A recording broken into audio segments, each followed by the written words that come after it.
아멘. 어느덧 이 사도행전의 후반부에 이르렀습니다. 바울이 예루살렘으로 돌아가는 그 이야기가 21장부터 시작이 됩니다. 21장을 읽게 되면 유독 바울이 다양한 사람들을 만나는 것을 보게 됩니다. 바울이 예루살렘을 향할 때에는 아마 비장한 각오를 가지고 있었을 겁니다. 이미 밀레도에서 에베소 교회 장로님들과 이야기를 나누며 지나온 삶을 다 정리했습니다. 이제 남은 삶 주님의 인도하심에 온전히 따르고자 하는 마음입니다. 바울이 예루살렘에 가까운 두로 지역에 도착했습니다. 이 지역은 예수님이 전도하셨던 지역입니다. 이곳에서 바울은 7일 동안 머물렀습니다. 사도행전 21장 4절에 제자들을 찾아 거기서 이래를 머물더니 그 제자들이 성령의 감동으로 바울더러 예루살렘에 들어가지 말라 하더라 말씀합니다. 예루살렘으로 향하는 바울이지만 여전히 바울의 관심은 예수 그리스도였습니다. 바울이 예수 그리스도의 부르심을 받은 이후에 오로지 예수 그리스도에게만 초점을 맞추고 있었습니다. 이방인에게 복음을 전하는 사명을 위해 달려왔습니다. 예수님을 믿고 난 이후에 우리의 삶 가운데서 가장 크게 달라진 점이 있다면 무엇이 있을까요? 우리는 간혹 첫사랑을 회복하자라는 말을 많이 합니다. 여러분들은 첫사랑할 때의 기억을 그때의 우리의 모습이 어땠는지를 기억하고 있습니까? 교회 가는 것이 얼마나 즐거운 일이었는지 모릅니다. 성경 공부하고 수련회 가고 말씀 집회할 때가 얼마나 좋았는지 모릅니다. 목사님이 주시는 말씀, 목사님의 설교를 들을 때마다 내게 주시는 하나님의 말씀이 내 마음을 찌르는 것만 같았습니다. 저절로 고개를 끄덕이며 하나도 놓치지 않으려고 집중하며 받았습니다. 찬양을 부르며 기도하는 시간이 큰 기쁨과 즐거움이었습니다. 그리고 또 한 가지, 내가 좋아하는 만큼 다른 사람들에게 전도하는 일에도 참 열심히 했습니다. 가족들에게, 친구들에게, 함께 일하는 사람들에게, 만나는 사람들마다 예수님을 자랑하고 교회로 인도했습니다. 좋은 것을 함께 나누게 되니까 더 큰 기쁨이 있게 됩니다. 오늘 이곳 두로에서도 마찬가지입니다. 바울의 관심이 오직 예수님에게 집중되어 있었습니다. 바울은 예수 그리스도에 의해 완전히 사로잡혀 있었습니다. 그러니까 바울의 눈에는 오직 예수님밖에 보이지 않는 겁니다. 바울이 입을 열어 말하는 것도 오직 예수 그리스도를 전하는 것이었습니다.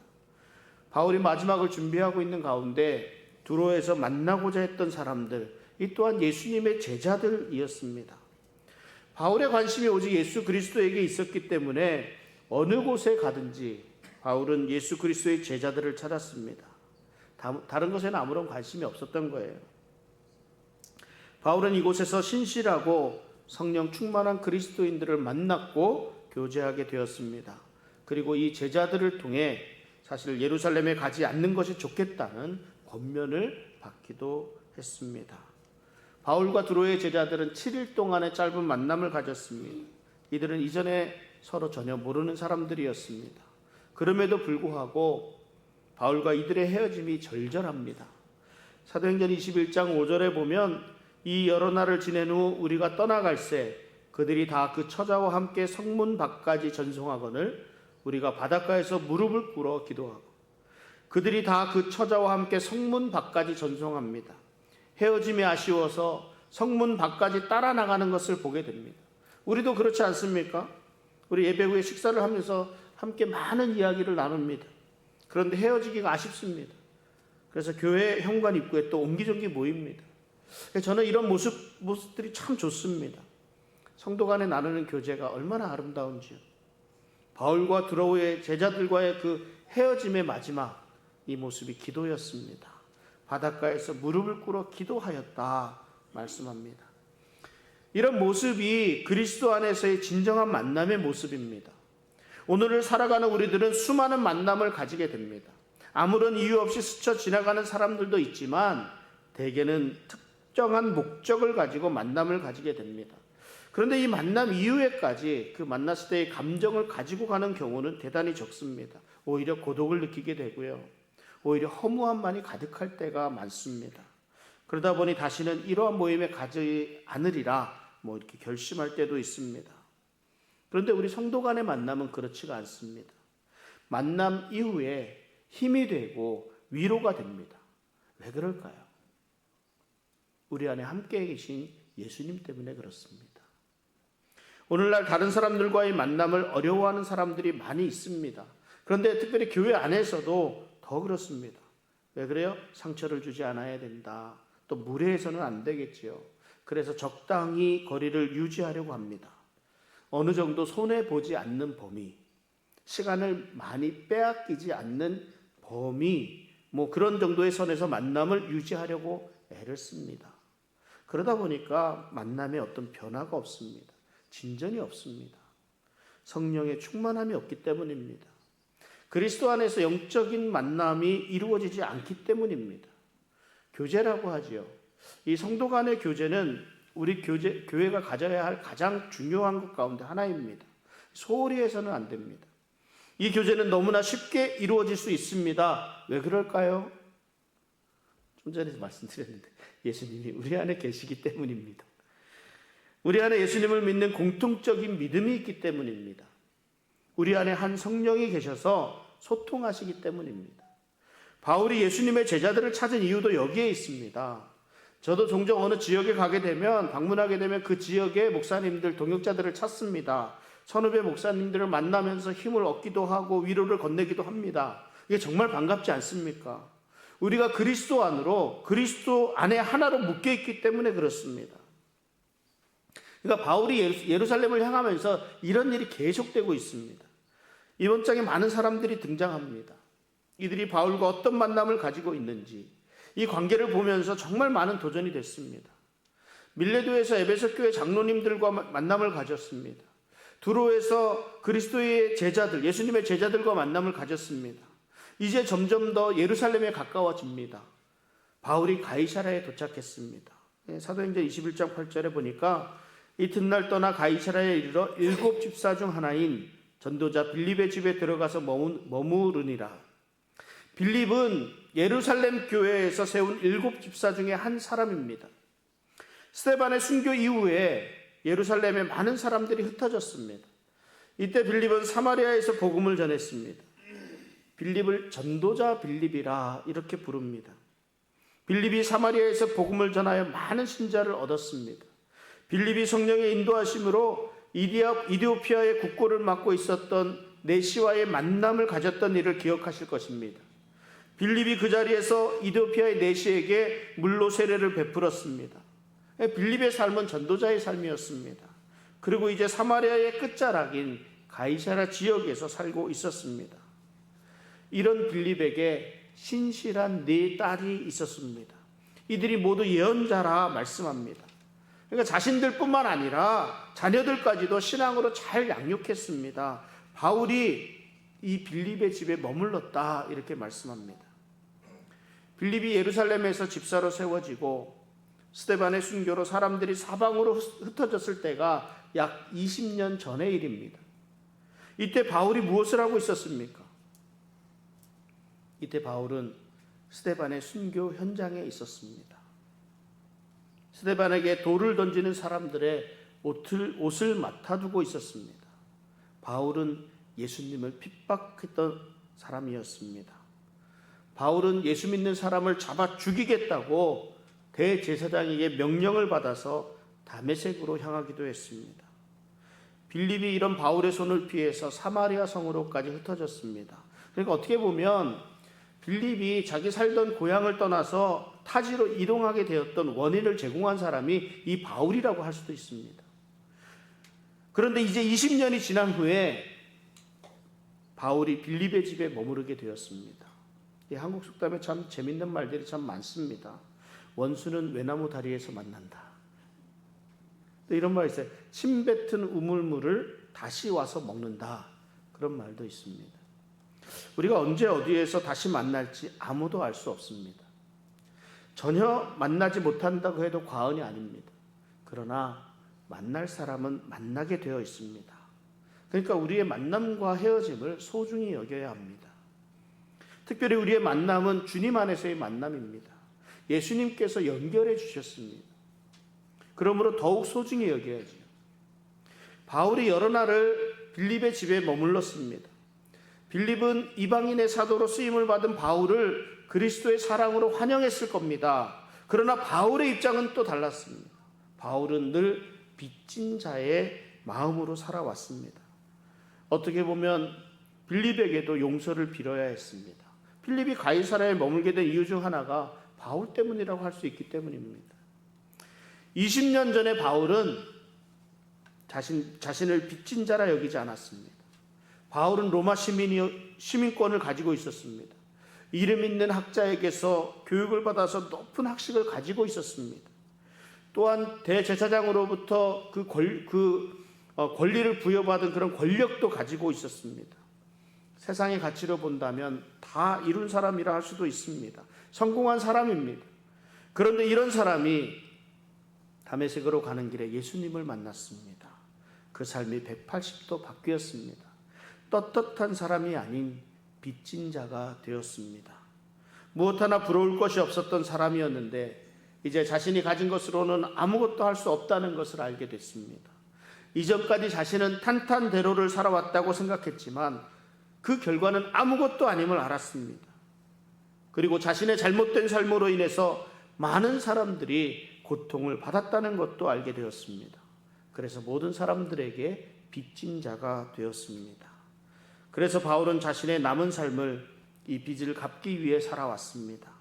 빚을 갚는다는 것은 예수님에게 받은 사명을 다해 사는 것이었습니다. 이방인에게 복음을 전하는 삶이었습니다. 바울은 이제 삶을 정리하는 때입니다. 이런 바울이기에 빌립과 얼마나 많은 이야기를 나누었겠습니까? 하나님의 행하신 일에 감사하고 그 놀라운 은혜를 나누었을 겁니다. 용서하고 용서받고 위로하고 위로받는 귀한 만남을 가졌습니다. 그런데 이때 한 선지자가 바울에게 나와왔습니다. 사도행전 21장 10절인데요. 여러 날 머물러 있더니 아가보라 하는 한 선지자가 유대로부터 내려와. 아가보 선지자가요, 바울을 보자마자 바울의 띠를 가지고 바울의 손을 묶었습니다. 말을 하지 않고 행동으로 보여줍니다. 당신이 예루살렘에 가면 이렇게 묶일 것이라고 말입니다. 이 장면을 본 사람들이 매우 불안해합니다. 염려합니다. 바울이 예루살렘으로 가는 것을 만류합니다. 일반적으로 이렇습니다.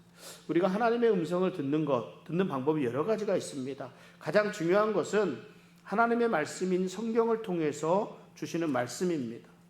또한 우리가 기도할 때 들려주시는 음성이 있습니다. 그리고 믿음의 동역자들을 통해 전해주시는 말씀들입니다. 바울이 예루살렘을 향하면서 여러 사람들이 바울의 예루살렘을 그냥 만류하는 것을 봅니다. 밀레도에서 장로들이 바울의 예루살렘에서 당할 환난으로 인해 근심합니다. 두로에서 예수님의 제자들이 예루살렘으로 가는 것을 만류합니다. 그리고 이곳 가이사랴에서도 아가보를 통해 예루살렘으로 가는 것을 만류합니다.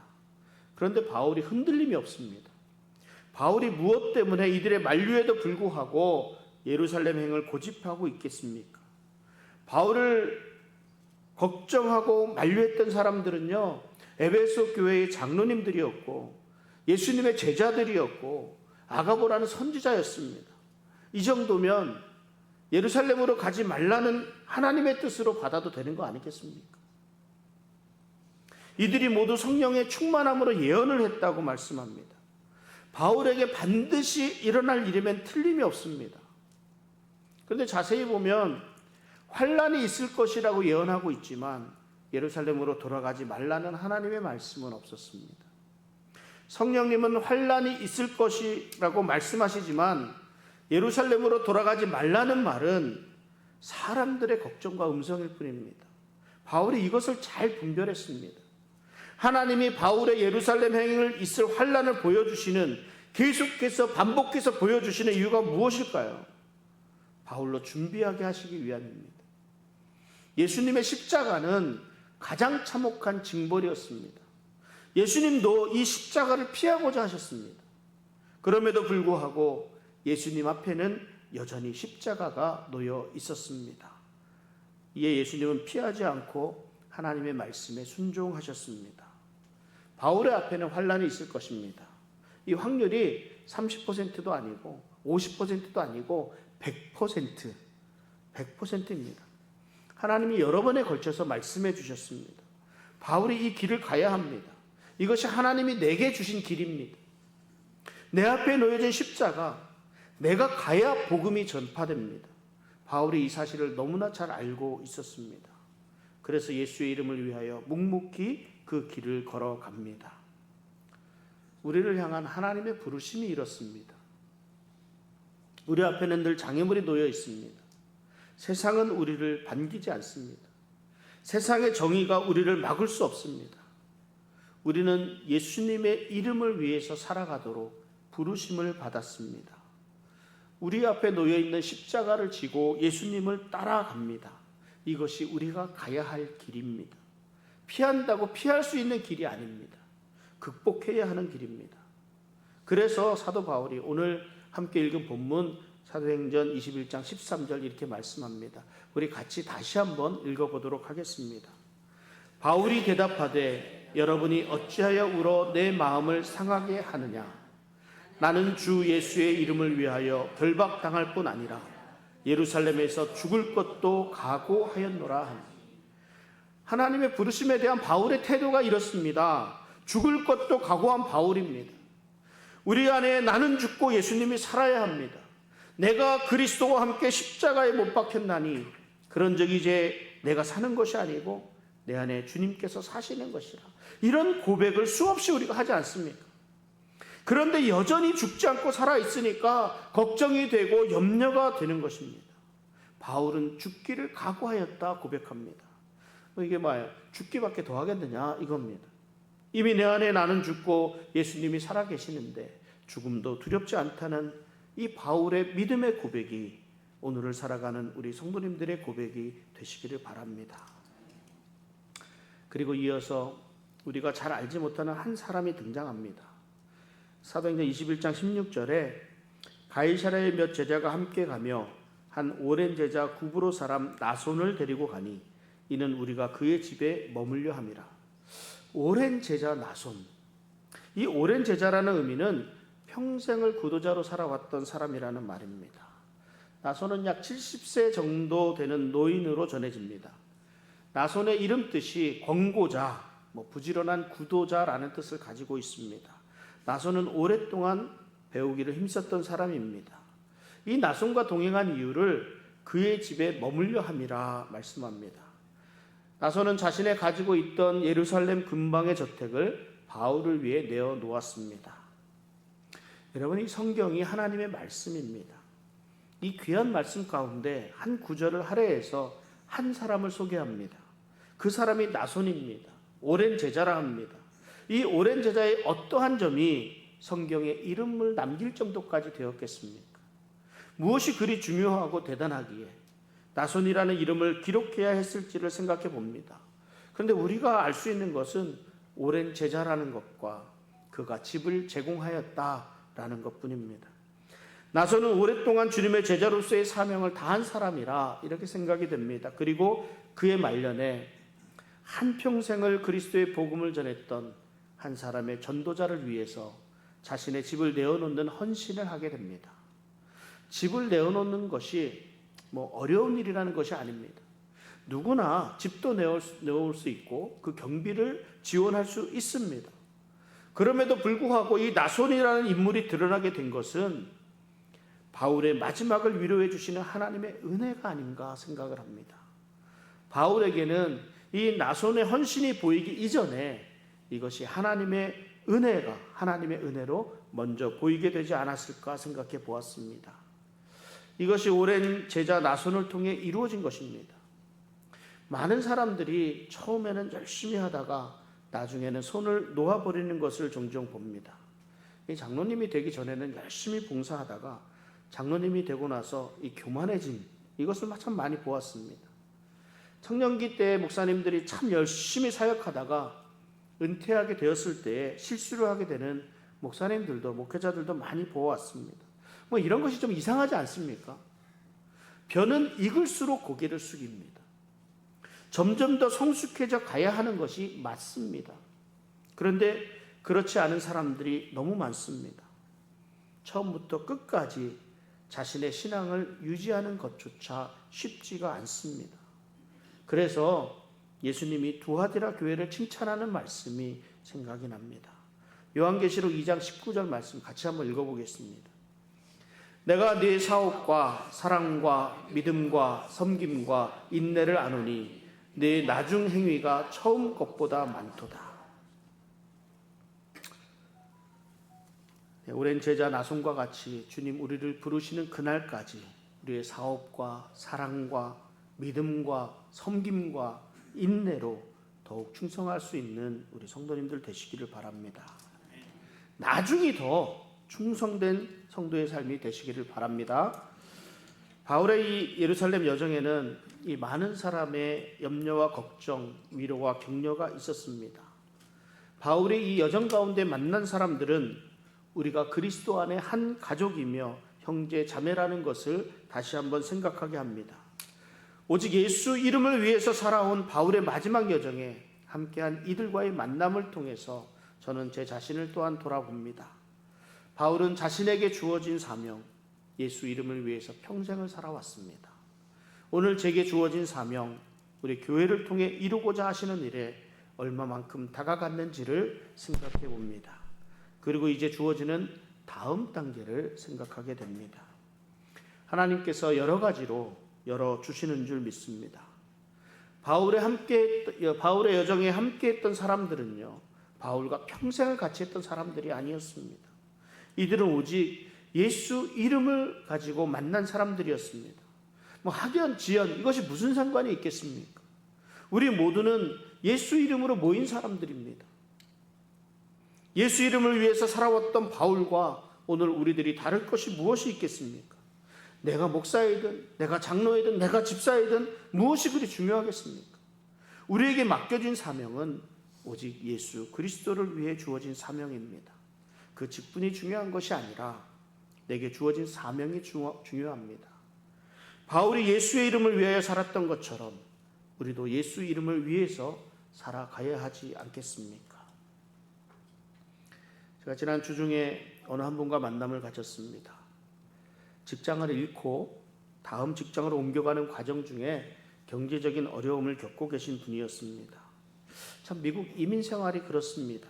직장을 잃고 나니까 남는 것이 없습니다. 그러니까 당장 머무를 곳도 없고 해결할 끼니가 걱정이 됩니다. 이틀을 굶었다 이렇게 말씀을 하시더라고요. 그래도 교회라고 찾아와 주신 것이 저는 너무 감사했습니다. 교회에 가면 어떤 도움을 받을 수 있겠다 이런 생각은 아직도 우리 교회가 세상 사람들의 인식에서 완전히 무너지진 않았다라는 생각을 가지게 되었습니다. 교회에 많은 사람들이 찾아옵니다. 대부분은 교회를 이용해서 이익을 취하려는 사람들이 있지만 그 가운데 정말 힘들고 어려운 상황에서 마지막이라고 찾아오는 사람들도 있습니다.